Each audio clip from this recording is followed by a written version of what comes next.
Today I'll be talking about El Chapo's sadistic son named Ivan Archivaldo Guzman Salazar. Ivan was born either on October 2, 1980 in the state of Sinaloa or on August 15, 1983 in Zapopan, in the state of Jalisco. His father is Joaquin Archivaldo Guzman Lora, alias El Chapo, and his mother is Maria Alejandrina Salazar Hernandez, born 1958. He has at least 3 full-blooded siblings. They are Jesus Alfredo Guzman Salazar, Cesar Guzman Salazar, Alejandrina Giselle Guzman Salazar. He has a large number of half-siblings, including the children of Griselda Lopez Perez, like Edgar, Ovidio, and Joaquin, and Emma Corano, like Emily Guadalupe and Maria Joaquina. El Chapo was arrested in Guatemala and imprisoned in Puente Grande prison in 1993, because of a shootout that took place in Guadalajara airport that took the life of 14 people including a Catholic archbishop, because he had beef with the Arellano Felix, when Ivan was either 7 or 10 years old. In 2001, Chapo escaped from Puente Grande. Chapo's first phone call after the escape was to his son Cesar. But he didn't pick up, so he then tried calling his other son Ivan, who did pick up. Chapo reportedly asked Ivan to pick him up from a certain location and drive him to another, which Ivan agreed to. In December 2003, Ivan was involved in a deadly automobile accident while leaving the Olidia nightclub in Culiacan, Sinaloa, which killed the passenger he was driving with. Ivan was street racing at the time in his beige-colored BMW M3 when all of a sudden he hit the back of a pickup truck, with wooden panels, that had a busted taillight, on the Jorge Almada Bridge. In April 2004, Ivan murdered a Canadian woman named Kristen Page DeYell and her friend named Cesar, while they were leaving a nightclub called Bali Bar in Zapopan, Jalisco. This double homicide remains unresolved because Chapo, with his power and influence, managed to get the case against Ivan dismissed, saying that Ivan was in a wheelchair, unable to walk because of the accident in 2003. Ivan was never prosecuted. Hopefully, someday, he will be made to pay for this crime because they were innocent young people who died purely because Kristen rejected Ivan's attempted romantic advances. In February 2005, municipal police officers from Zapopan arrested Ivan after encountering 6 criminals, who hours before had executed 3 men in Guadalajara on the orders of Ivan. Ivan was sent to prison for 3 years. Over those years, José Luis Santiago Vasconcelos, the former head of the CIEDO, psychologically tormented Ivan, trying to make his life as difficult as possible while he was in prison. Ivan used to cry himself to sleep every night out of an all-consuming fear of being murdered.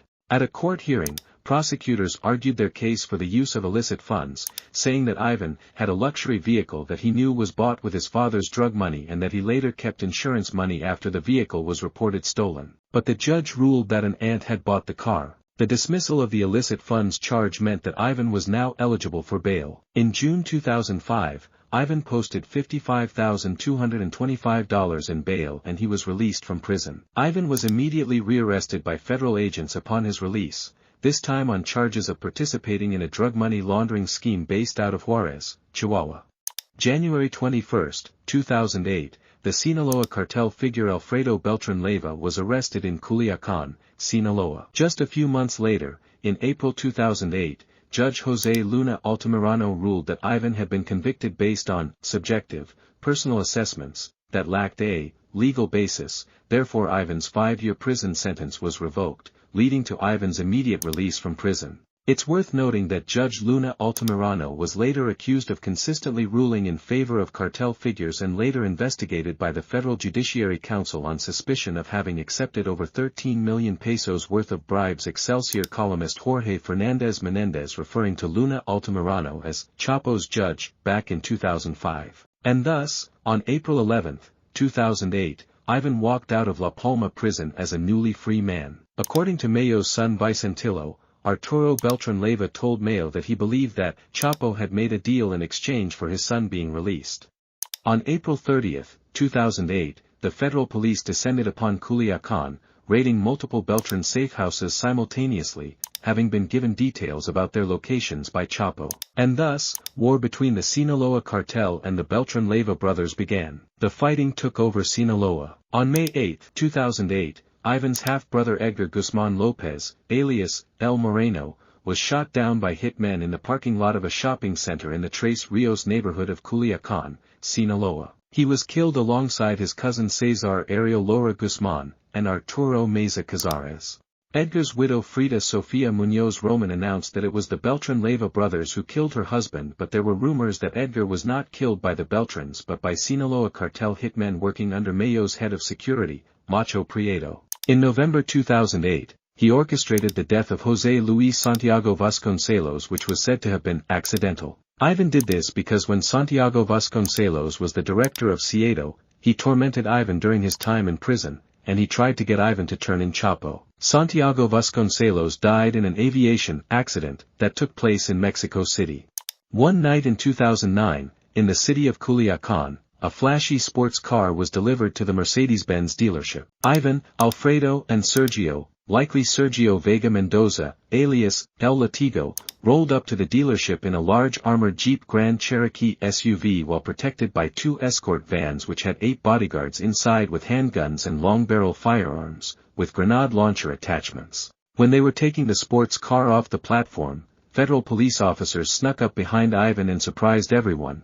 Their bodyguards barely had any time to react. The federal police convinced everyone to surrender and everyone who was present was taken to the closest PGR offices. Sergio began to negotiate with the federal police. The federal police accepted approximately $50,000 to $100,000 and released everyone.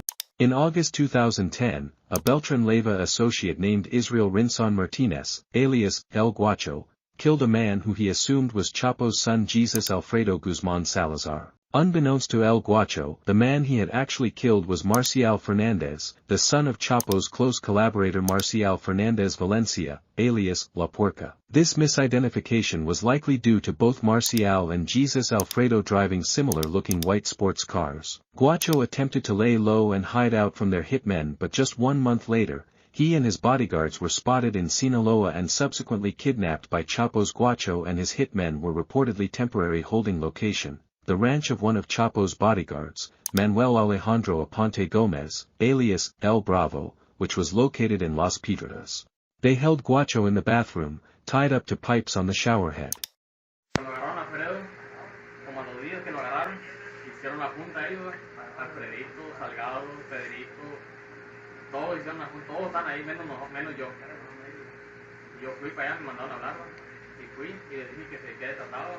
Ya me dijeron, venga, parece para acá, me dijo, parece este balón, venga para acá, dijo, ahorita lo voy a explicar yo cómo está el rollo. Dijo, lo que pasa, dijo, que están malas cosas, pariente, dijo. ¿Cómo mal, pariente? Dijo, sí, dijo. Lo que pasa es que el Chapo, dijo, y el Mayo, dijo, pues ahí pusieron al señor, hermano. Ya me quedé sacado de onda, me dijo, ¿cómo? No me caía todavía el 20, dijo, de poder creer eso, pues, ¿me entiendes? No me caía el 20, pues, la neta. No, y ahí me estuvieron diciendo, hasta que me dijo mi pariente y Salgado me dijeron entre los dos. Dijo, ¿usted con quién está? Dije, pues yo estoy con los señores, le dije, la neta, ¿con quién voy a estar? Le dije, no, pero usted necesita decirme con quién está, me dijo. Le dije, pues yo estoy con Alfredo, le dije, porque me sentía yo, ¿me entiendes?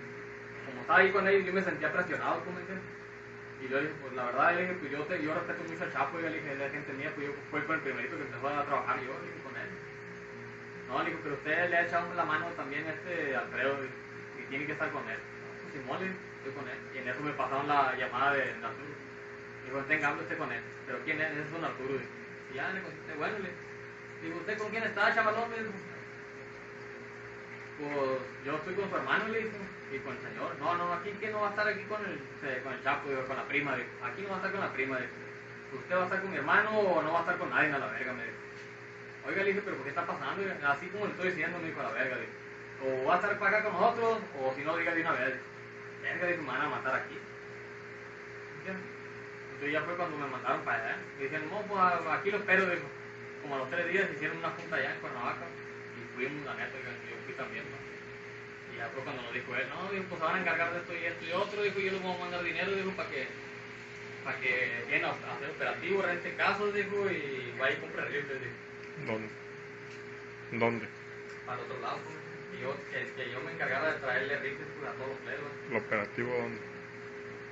Operativo en Culiacán. Con la prima, dijo, el Mayo y Nacho Coronel, y todos los que sean de ellos, dijo. En la punta, ¿verdad? Entonces ya le dije, yo, oiga, le dije, pero pues, ocupamos viáticos, le dijo. Dijo, ahí le voy a mandar $100,000, le dijo. Nunca lo mandó, dijo. Y le volví a decir otra vez que sí que estaba pasando, que nos iba a mandar pagado. Y nada. Y se vinieron a Culiacán. No vinieron para Culiacán. Y fue cuando reventaron todas las oficinas ahí en Culiacán. Mataron a Paulito, todas las oficinas, toda la gente que tenía yo, toda se fue, dijo, así nomás. Todas. A todos los agarraron, ¿no? A todos, pues hasta mataron a Paulito. Y el Chapo puso a Alfredo. No. Ellos me dijeron, ¿cómo me entiendes? Ellos me dijeron, no, porque el Chapo y el Mayo pusieron a Alfredo, me dijeron. Yo dije, ¿cómo va a ser eso? Sí, dijo, así estuvo el rollo. ¿Y usted con quién está? Me dijeron. ¿Está con la prima, me dijo, o está para acá conmigo y con mi hermano? Dijo. Usted diga, dijo. Ahorita ya nomás quiero que me conteste eso, dijo. Ya le dije, no, oiga, pues yo estoy con su hermano, le dije, y me sentía presionado, pues. Le dije, yo estoy con su hermano, y le dije, ¿qué hay que hacer? No, ¿Y dijo, qué creías tú? pues yo, la verdad, a mí no me cayó 20 de que el Chapo lo haya traicionado, pero dijo, son compadres, ¿no? Todo el tiempo estuvieron viendo ellos allá bien, ¿tú me entiendes? Todo, apoyándose y cualquier cosa, ¿no? Tanto como el Chapo y tanto como Alfredo, ¿tú me entiendes? Se apoyaban igual, ¿no? Entonces a mí no me caía 20, no puede hacer, ¿me entiendes? Fue pretexto. Fue pretexto, dije yo, para hacer un pinche pleito, ¿tú me entiendes? Y que lo cual así fue.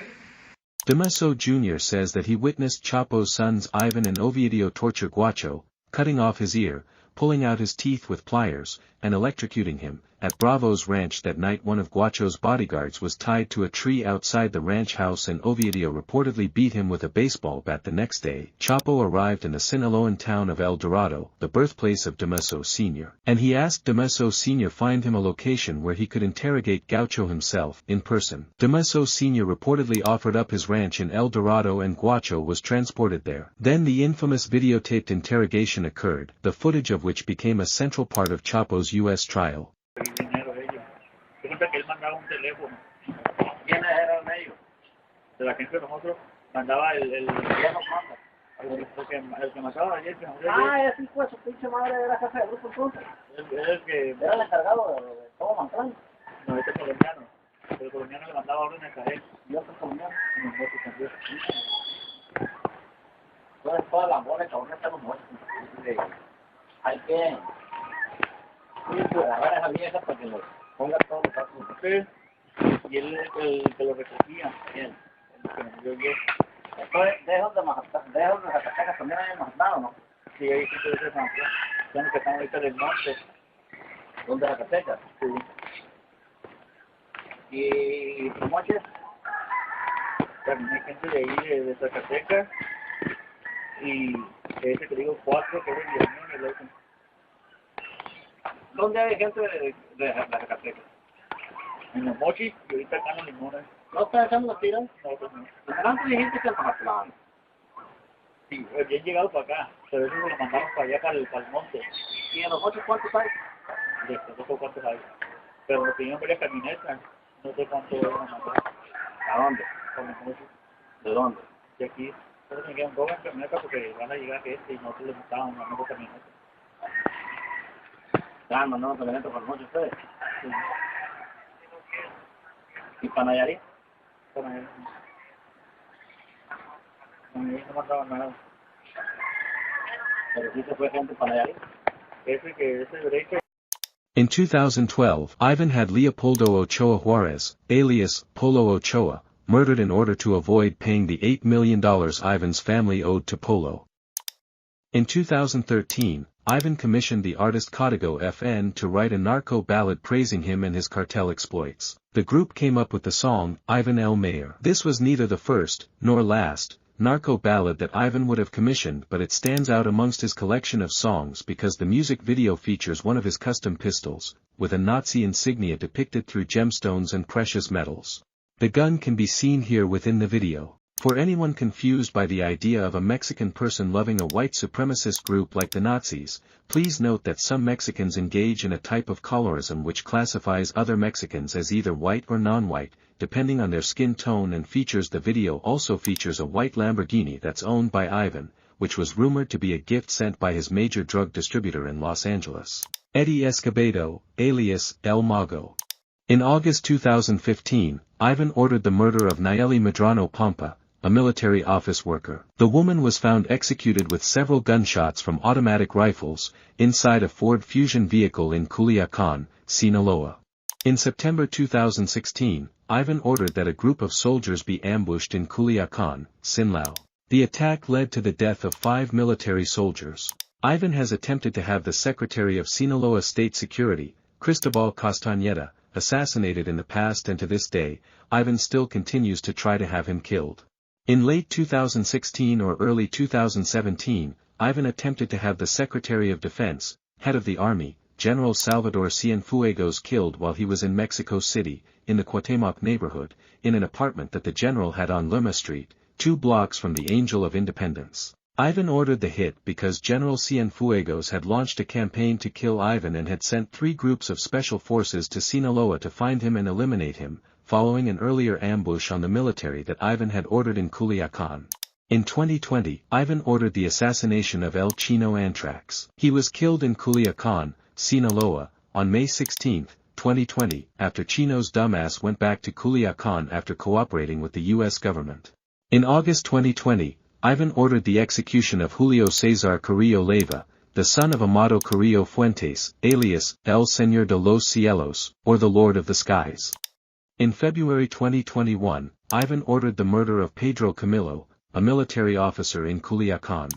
In January 2022, Ivan ordered the murder of the ex-wife and son of a lieutenant colonel. The wife's name was Reina and the son's name was Luis Santiago, in Culiacán. In April 2022, Ivan ordered the assassination of the YouTuber El Compa Jorge, in Culiacán. Shortly before Compa Jorge was killed, he told his YouTube audience that he had met a son of El Chapo. This is the likely motive behind the hit. In July 2022, Ivan ordered the assassination of Juventino, a military officer in Culiacán. Also 2022, Ivan ordered the assassination of Hector Infante, alias Talon Infante. The hit was carried out while Talon was accompanied by his 3 children. Ivan's hitmen ended up shooting Talon's 5-year-old son, hitting him in the back and the leg. Talon only survived because he was traveling in an armored truck, but he was later detained by police. In 2022, he ordered the assassination of Rosario Lilian Rodriguez Barraza, a mother who was searching, from the group of women who are looking for their missing children in Sinaloa. Ivan ordered the hit because years earlier he had ordered the disappearance of her son Fernando Ramirez Rodriguez, and Rosario was making too much noise and protesting too often. Also 2022, Ivan ordered the murder of journalist Luis Enrique Ramirez Ramos in Culiacán, Sinaloa. Ivan has ordered the assassination of women, military, federal, transit, municipal police, state police, ministerial police, politicians, journalists, doctors, witch doctors or fortune tellers, musicians, farmers, teachers, restaurateurs, just to name a few. There are much more murders that Ivan has committed. If I talked about every single one, this video would be hours long. Next topic will be betrayal, something that the Guzmans are quite known for.